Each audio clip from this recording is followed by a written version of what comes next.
ये तस्वीर बिना कुछ कहे बहुत कुछ कह रही है। किसी का सब्र टूट रहा है, किसी का इंतजार जवाब दे रहा है, किसी को साथ छूटने का डर सता रहा है, किसी को उम्मीदें टूटने की फिक्र खाई जा रही हैं। इधर उधर की बात न करके सीधे मुद्दे की बात करते हैं। वीडियो देखकर सब समझ गए होंगे आप। मंच पर एनडीए के तमाम नेता मौजूद हैं। चिराग पासवान भी हैं, जो अपने आप को मोदी का हनुमान कहते हैं। लेकिन जिस तरह प्रधानमंत्री नरेंद्र मोदी ने एक नहीं 3 बार चिराग को इग्नोर किया, इससे अंदाजा लगाया जा सकता है कि मोदी और चिराग, या यूं कहें कि बीजेपी और एलजेपी में सब कुछ ठीक नहीं चल रहा है। ऐसा क्यों, आगे बताएंगे। एक बार फिर ये वीडियो देखिए। नमस्कार, मेरा नाम है शालिनी और आप देख रहे हैं द न्यूज़ 15। देखा आपने, चिराग पासवान पीछे हाथ बांधे खड़े थे। मोदी धीरे धीरे सबसे मिलकर चिराग पासवान की तरफ बढ़ रहे थे। जैसे ही चिराग के पास पहुंचे तो चेहरे पर हल्की मुस्कान लिए चिराग हाथ जोड़ते नजर आए। लेकिन मोदी ने खास रिएक्शन नहीं दिया। मान लेते हैं आगे भी कई नेता थे प्रोग्राम में, देरी भी हो गई थी, जल्दबाजी में ध्यान नहीं दिया होगा। लेकिन इसी मंच पर दूसरे नेता से मोदी काफी देर तक बात करते दिखे। इतना ही नहीं, मोदी फिर पलट के आते हैं और फिर चिराग पासवान को अनदेखा कर देते हैं। चिराग खिसियाए हुए चुपचाप हल्की मुस्कान लिए खड़े रहे। इतना ही नहीं, मोदी एक बार फिर चिराग पासवान के पास से गुजरे। इस बार भी चिराग ब्लर्ड नजर आए। एक नहीं, 2 नहीं, बल्कि 3 बार अनदेखा किया। मोदी ने एक ही मंच पर चिराग से दूरी क्यों बनाई? ये सवाल उन लोगों के मन में जरूर आएगा जो मोदी और चिराग को एक साथ देखना पसंद करते हैं।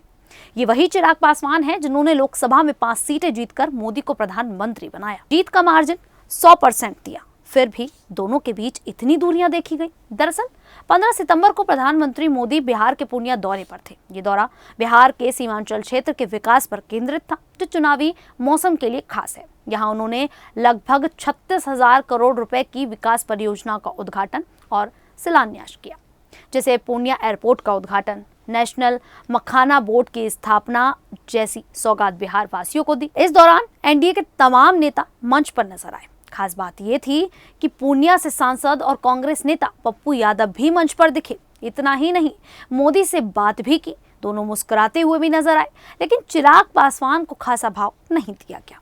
इसके पीछे कई कारण हो सकते हैं, जैसे नीतीश सरकार पर चिराग पासवान के कड़े सवाल, बिहार की सभी सीटों पर चुनाव लड़ने का ऐलान, बीजेपी से 40 से 50 सीटों की डिमांड। चुनाव जैसे जैसे नजदीक आ रहा है, एनडीए में सीटों को लेकर तकरार सामने आ रही है। मोदी का ये दौरा ये बता रहा है कि बीजेपी ने तय कर लिया है कि अपने सहयोगियों को कितनी कितनी सीटें देनी है। यही रिएक्शन साफ नजर भी आ रहा है।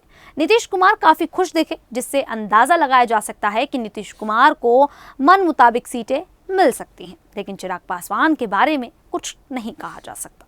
प्रशांत किशोर अपने भाषणों में चिराग पासवान की तारीफ कर चुके हैं। चिराग पासवान इसमें अचूके नहीं हैं। प्रशांत किशोर और चिराग पासवान एक दूसरे की जो तारीफ करते नजर आते हैं, इसका यही मैसेज आता है कि चिराग पासवान के पास एक ऑप्शन नहीं है, वो कहीं भी जा सकते हैं। भले ही अगस्त 2025 में उन्होंने कहा था, जब तक मोदी जी प्रधानमंत्री हैं एनडीए छोड़ने का सवाल ही नहीं, लेकिन सीटों पर डिकोरम बनाए रखने की बात कही। बिहार में एनडीए को 200+ सीटों का लक्ष्य है। चिराग का समर्थन जरूरी है, खासकर दलित वोटों के लिए। लेकिन अगर तनाव बढ़ा तो चिराग किंग मेकर बन सकते हैं। खैर, चिराग और प्रधानमंत्री मोदी के रिश्ते को लेकर आप लोगों की क्या राय है, आप हमें कमेंट करके जरूर बताइएगा। अभी के लिए इतना ही, फिर हाजिर होंगे ऐसे ही देश और दुनिया से जुड़ी बड़ी खबरों के साथ। तब तक के लिए देखते रहिए द न्यूज़ 15।